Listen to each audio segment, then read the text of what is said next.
everyone, this is your Hairapy session with Emily. I'm your host, Emily Mazur, aka Portland Hairstylist.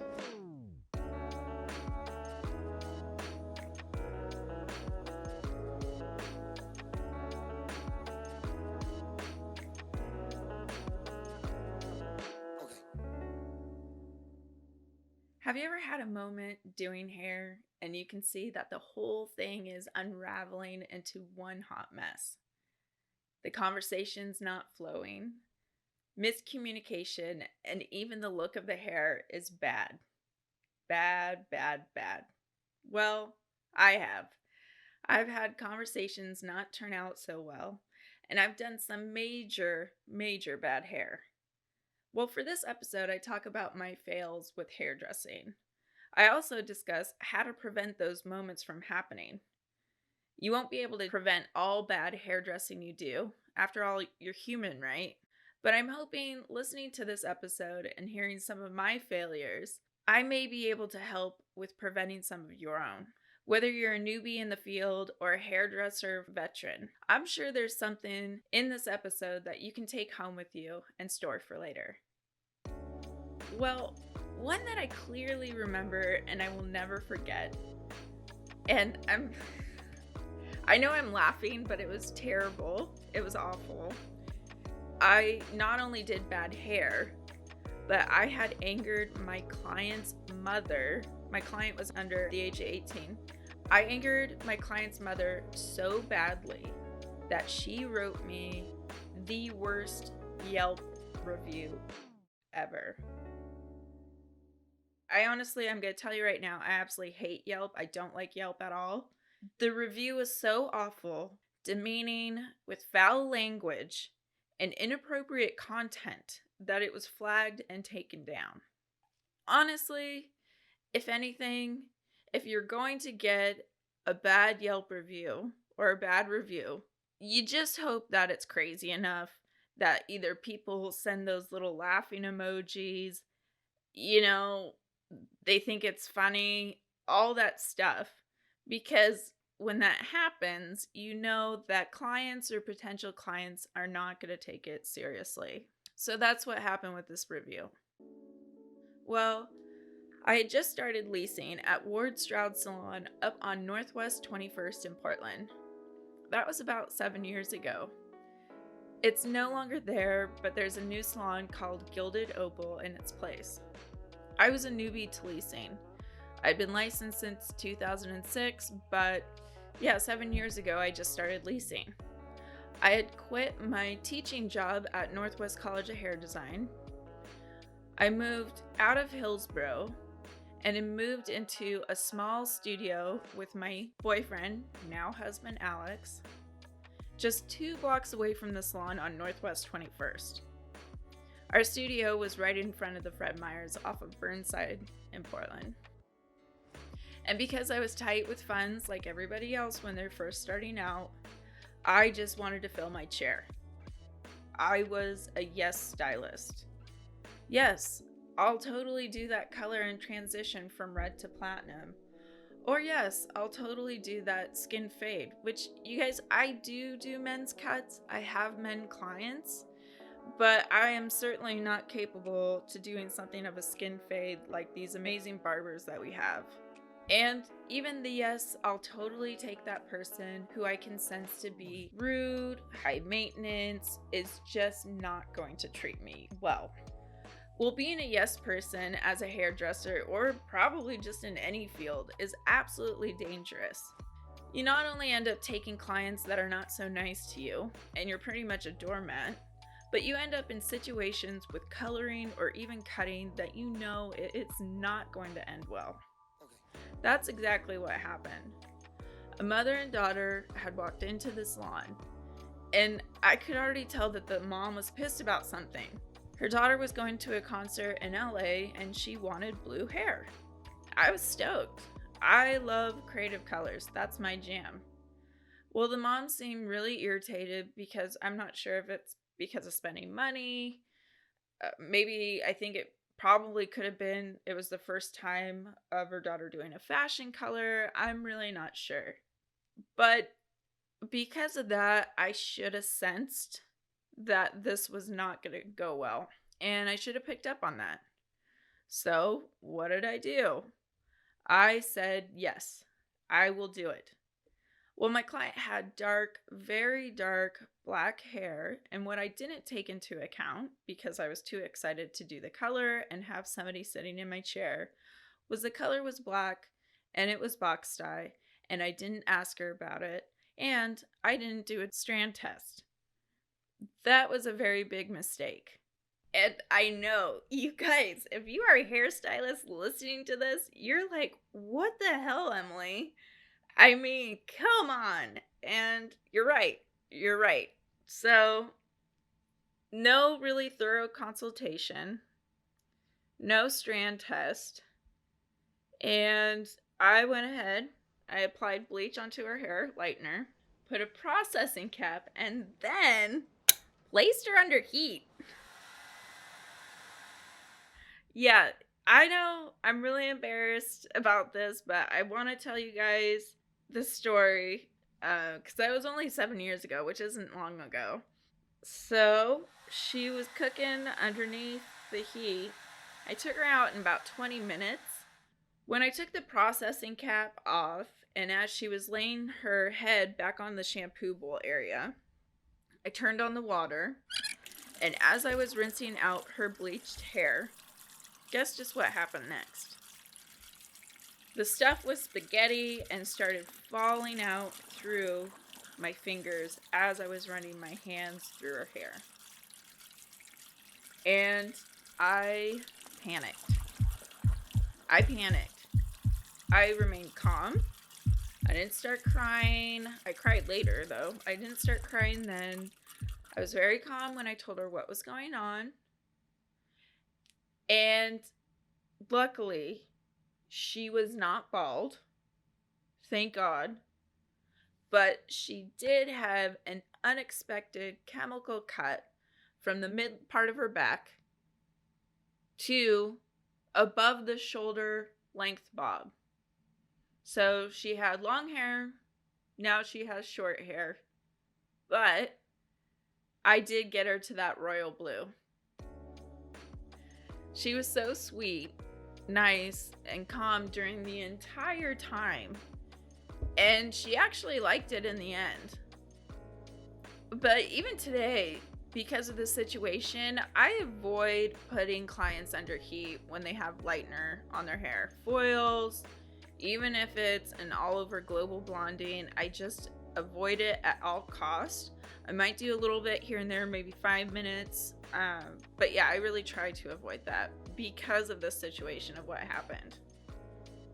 When her mother came back, she was so angry and pissed off. And this is the part I can't really remember because, you know, when you go through something traumatic and you entirely erase it from your memory. Well, I can't remember if she paid me, which I hope she didn't. And I was so freaked out about her mom's reaction. I was actually worried that she would come back to the salon to harass me or even beat me up. That's how bad it was. That's how scared I was. Well, she didn't come back, but after a few days, there was that lovely, lovely Yelp review. Now, a few of the reasons why I moved to Ward Stroud Salon. Well, one, I wanted to work in Portland. I wanted to start leasing, and the lease was pretty cheap compared to other booth rentals in Portland. And one of my good friends, Eva, worked there. She always told me, which is true, it had heavy foot traffic, walk-ins, and it had killer Yelp reviews. Until this one. The mom had written a novel about how awful her daughter's hair was. She called me a hair-cutting Nazi. And you guys, I'm serious. This is exactly what she wrote.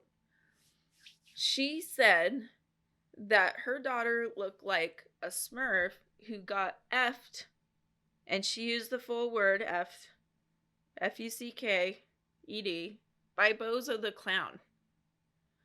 I I have 2 boys, and I don't even there is no way I would never say that about my children, but that's how angry she was. And that is why I was so freaked out about her showing back at the salon. And I don't know. I was just worried. Well, because there was so much profanity or even any profanity in it, and I was referred to being part of an organization that had murdered and killed millions and millions and millions of people. It was flagged and taken down. My friend, even Eva, called up Yelp, and then even my boyfriend Alex. It was terrible. Now, the weird part about it is that the owner did not want me to take it down because he felt that it needed to be organically taken off. And at that time, I was just like, I don't even know what the hell to do. And then looking back at it, I'm like, you know what? No, that didn't need to be up there. And it couldn't be up there anyways. That was my really traumatic experience. After that experience, I have a system now. If a new client comes in and they want a drastic change with color going lighter or even darker, these are the questions that I ask. When was the last time you colored your hair?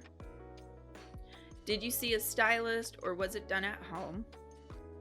How often do you change your color and how often do you get your color done? If the client is wanting a fashion color, I tell them that it's maintenance. You can't switch your color back and forth. It's upkeep with using colored shampoos and conditioners at home, and it takes time to create it. Meaning that beautiful silver or lavender you want from a level 5 brunette colored hair will be a corrective color, possibly taking multiple sessions, and you may not even be able to get it to that beautiful silver lavender. So you have to be honest with your clients and you have to be honest with your capabilities. The clients that I have now that do creative colors, they're consistent with coming in. They come in every 6 to 8 weeks. They know how to take care of their hair at home. And they know that you can't continually switch back and forth your color, especially going from like warm tones to cool tones and then cool tones to warm tones. It takes time for the transitions. So that was my one moment that I still today think about. And it makes me sick to my stomach still. The other one that I'll tell you guys, and like I've said before, I've had other bad experiences, but this one has to do with double booking, leaving the color on too long, and me blocking this person from all social media because I was so mortified. I mean, this is the walk of shame here, you guys. So, all right, you ready for this one? All right. So, I've been leasing for a year and a half. I was at Ward Stroud Salon. I then moved. I was ready for a change. I wanted to work in a bigger space, something that was higher end. And my friend Janelle worked at 77 Salon, which we still work there now. Well, there was a girl who had been a model for me for quite a few photo shoots that I've done. In earlier episodes, I mentioned that I tried to get my name out there when I first started leasing by doing avant-garde hair cutting and coloring and hiring photographers or doing trade with photographers, makeup artists, and clothing designers. This model, she was great. Like, she's beautiful. She had a fun, dry sense of humor that I absolutely love. And gorgeous level 10 white hair. She would see me, same thing, every 6 to 8 weeks. And when I moved to 77, I started to do a little bit of double booking. My rent went up quite a bit. And same thing, I just was too scared of not making enough money and I just wanted people in my chair. I had a new client coming in who wanted a balayage. And you guys, balayages just started getting popular and I was still trying to figure out the blending and the placement. Well, my model friend wanted to come in around the same time. This is awful and very stupid on my part. My level 10 friend no longer wanted to be a level 10, but a beautiful 8-9 blonde Taylor Swift level hair. You guys, this is so embarrassing. And same thing, you're gonna be like, what the hell were you thinking? I'm like, what were you thinking? Well, because my friend's hair was going to be hollow looking if I applied just a level 8-9, that I decided to do a level 6 warm brown on her hair. And right before applying the level 6 brown, she told me how much she hated her natural, which guess what her natural was? A level 6. Well, I applied the color. I then attended to my new client, trying to implement a brand new technique, placement, all that stuff, and I was not finishing in time, and I started to panic. Let's just say neither one has come back, and it's just another thing that I've learned from my experiences doing hair. My model friend, she started tearing up, which is awful. And as I was blow drying her hair, she's sitting in my chair and we're like bouncing off ideas, trying to formulate our colors, our next game plan. And since I damaged trust with being too fast, not paying attention, she never messaged me back. We never made that next appointment. I messaged her. When she didn't message me, I tried calling her and she never returned anything. I did see later, less than a week on Facebook, she had made some comment that she had missed her. I don't remember if she said like majestic blonde hair or something like that. And when I saw that, my heart sank. She did not tell anybody, or at least on social media, I didn't see anything that she said, don't go see Emily Mazur. This is awful. This is what she did to me. So I'm really thankful. I mean, I'm sure she's probably said that with maybe other friends or her next stylist. But I was very thankful that she didn't out me on Facebook, Instagram, or social media. All right, so remember in episode 5, if you guys have heard my other episodes, episode 5 is an interview that I had with Lori Eberly, who is the author of Fuckery. Fuckery is bad habits and behaviors that create toxic work environments. One of my very bad habits is ghosting people. It is. If I see something triggering on social media or something that I feel is a threat or makes me severely uncomfortable, I will ghost people. I will delete their number. I will block them on IG, Facebook, any place that there are traces of them. And I'm still trying to work on that. It's not productive. You end up hurting people's feelings because they don't know what's going on. But to me, it's just hiding, running away, and not allowing myself to be vulnerable or exposed. Now, from the severe mistake that I've done with this client, what I've learned is anytime a client has platinum hair and wanting to go darker, whether it's just a shade or two darker, I mean, that's considered a corrective color. You may have to fill the hair with gold. It may take more than one session. And you have to have your full attention with that client. I mean, not double booking, not speeding to your next color or your client. You have to take your time. Now, that's just me. I'm sure there are some people that do amazing work double booking. But for me, if I'm ever working with somebody that has platinum hair, they are sitting in my chair for quite a while and they have my full attention. I should have given my model friend space, and I should have given her my full attention, and I should have never done that level 6 color. You guys, hairdressing is hard. It's hard. When you're leasing, that is your business. Nobody is taking care of that business. Nobody's there to help you. That is your business alone. All of it. You have to protect your business. And that means when you have a client, you have to connect with your client, have a thorough consultation so that you are both on the same page, even if it comes to discussing pricing. Implement a flattering haircut and or color that they'll love.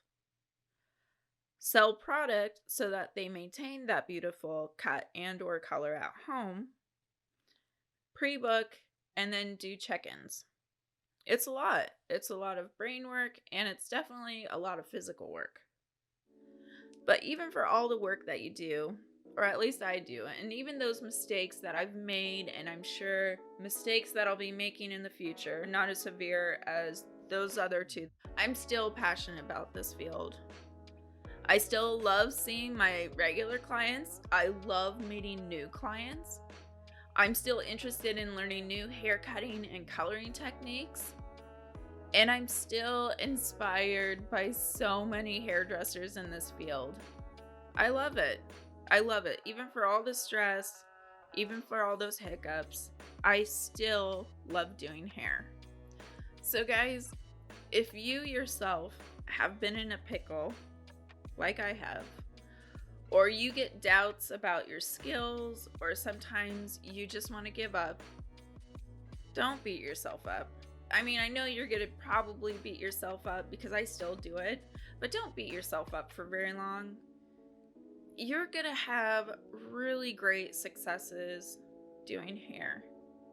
You're going to create some really killer styles, and you're going to make quite a few people happy, and you're going to find your people that are going to continually see you in your chair. So just don't fret.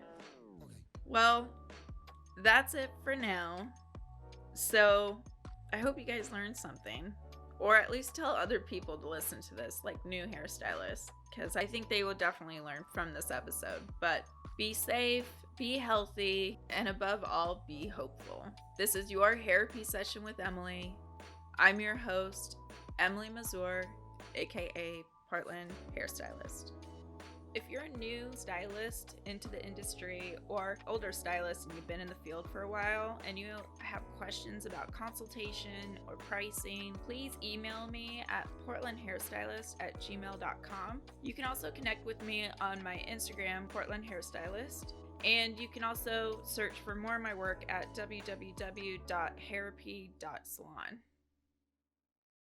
Show written by Emily Mazur. Sponsored by Ziba Hub. Ziba Hub, a career app for beauty professionals where you can find jobs, explore events, and build community. And editing by 127 Media House.